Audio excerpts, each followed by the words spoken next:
Hello friends, welcome to my YouTube channel Sunny Sunday and Saumya. आज मैं अपनी एक पोयम इतनी सी बात लेके आपके समक्ष उपस्थित हुई हूँ। चलिए सुनते हैं क्या है मेरी पोयम इतनी सी बात। आज मैं संडे से एक बार फिर मिला, मुस्कुराता हुआ संडे मुझे गली के नुक्कड़ पे मिला। हेलो कह के मैंने उसका अभिवादन किया और एक चाय पीने के लिए उसे घर आमंत्रित किया।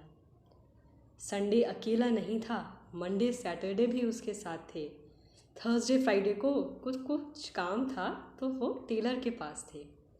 बचा वेंसडे तो उसको अपनी बुआ के यहाँ जाना था। उनकी बेटी का शायद बर्थडे था तो वहाँ हाथ बटाना था। संडे मेरे घर चाय पीने चला आया। हर पल हंसता हुआ चेहरा आज मुझे उसका फिर से नज़र आया। संडे ने आज तक मेरी सब बातें सुनी थीं, पर अब तक न मैं उसकी कोई भी राज जान सकी थी।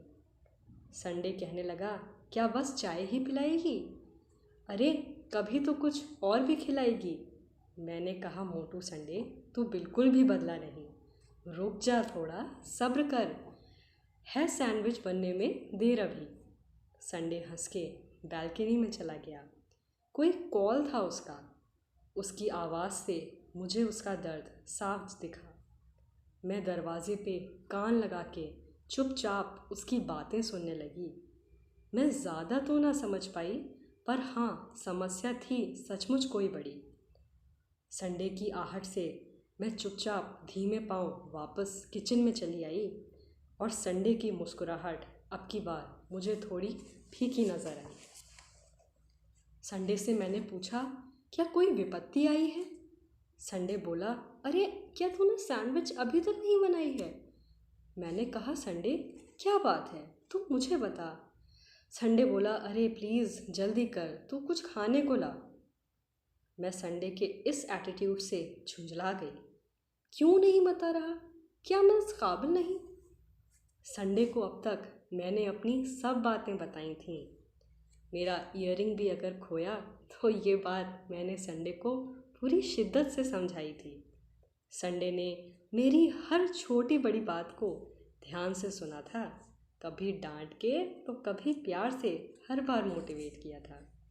लेकिन आज संडे पर जब काली घटा छाई थी, संडे ने मुझे उससे कोसों दूर कर मुझे अलग होने की सलाह दिखाई थी। मैं सैंडविच और चाय लेके संडे के पास गई। संडे बिज़ी था फ़ोन पे और ना मैं उससे कोई भी बात कह सकी। संडे बोला, तू काबिल नहीं, ये बात नहीं, पर क्यों बेवजह परेशान करूं, है इतनी सी बात यही। मैंने कहा, ज़रूरी नहीं मैं तेरी मुश्किल हल कर पाऊं, पर जिससे तू अंदर ही अंदर घुट रहा उसको कुछ तो साझा कर जाऊं। ज़रूरी नहीं कि मैं हल निकाल सकूं, पर हाँ इस बारी बोझ को ज़्यादा दूर ना सही, पर शायद थोड़ी दूर लेके तेरे साथ चलूं।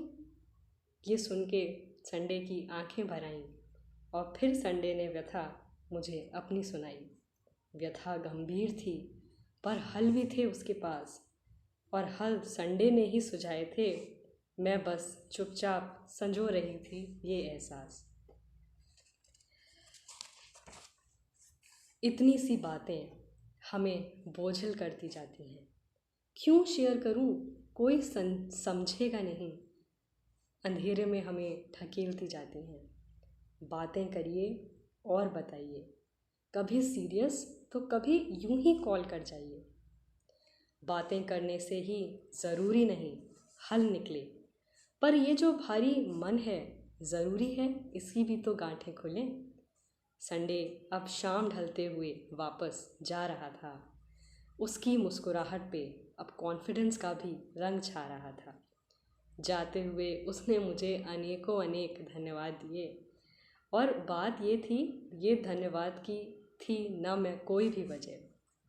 इसलिए बातें करें, हंसें और मुस्कुराएं। जीवन है बहुत खूबसूरत, ना ही इसे चुप्पी में समेट आएं। चलिए इतनी सारी बातों को इतनी सी बातों से रिप्लेस करें। ये रंगमंच है अद्भुत, हर्ष पात्र के संवादों को निश्चल होके पर्दा गिरने से पहले हर क्षण फिर से सुन लें। चलिए इतनी सी बातें को इतनी सी बातों से रिप्लेस करें। ये रंगमंच है अद्भुत, हर पात्र को संवादों का निश्चल होके पर्दा गिरने से पहले हर क्षण सुन लें। आई विश आपको ये मेरी कृति अच्छी लगी होगी। धन्यवाद इसको पूरा अंत तक सुनने के लिए। अपना ध्यान रखिएगा और ऐसे ही हंसते मुस्कुराते रहिए, बातें करते रहिए।